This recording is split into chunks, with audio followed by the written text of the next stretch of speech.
প্রথম যে কাজ করছি সেই সাকিব আর এখনকার সাকিব অনেক অনেক পরিবর্তন হয়েছে। সত্যিকারের অভিনেতার হওয়া উচিত, আর্টিস্টের হওয়া উচিত যে নিজেকে আরো বেশি গ্রুপ করে নিজেকে বেটার বেটার বেটার বেস্ট করা। এটা আসলে ওকে দেখলে বোঝা যায় সিনেমা ছাড়া তার মাথায় আসলে কিছু নাই। এই জিনিসটা আমার তার খুব পছন্দ।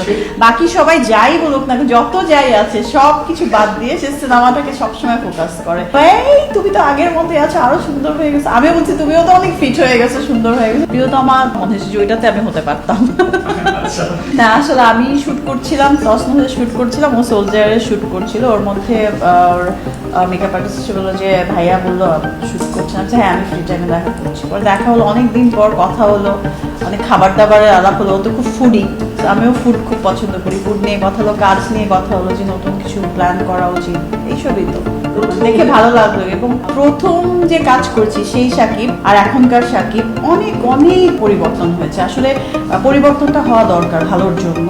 আমি বলবো যে ওকে দেখেও কিন্তু ইন্সপায়ার হওয়ার মতো। 13তে মেবি আমরা প্রথম কাজ করেছি টিভিসিতে। তো ওই সময়ের সাকিব আর এই সময়ের সাকিব কতটা চেঞ্জ, এবং তার আগে যখন আমরা তাকে দেখতাম কত চেঞ্জ। এটাই আসলে একটা সত্যিকারের অভিনেতার হওয়া উচিত, আর্টিস্টের হওয়া উচিত যে নিজেকে আরো বেশি গ্রুপ করে নিজেকে বেটার বেটার বেটার বেস্ট করা। এটা আসলে ওকে দেখতে বোঝা যায় সিনেমা ছাড়া তার মাথায় আসলে কিছু নাই। এই জিনিসটা আমার তার খুব পছন্দ।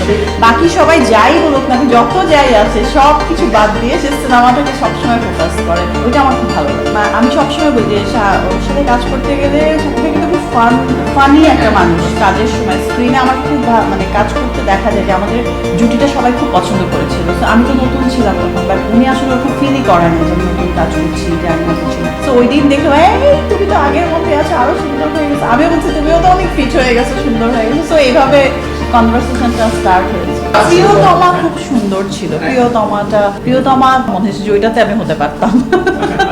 এটা নিজে বলার থেকে যখন তোমরা বলো বা মানে অডিয়েন্স বলে তখন আর ওইটা বেটার হবে হয়তো বা ইনশাল্লাহ। ওকে মানে কথা তো আসলে হয় ওরকম ভাবে, যদি ওরকম ব্যাটে বলে মিলে যায় অবশ্যই হবে।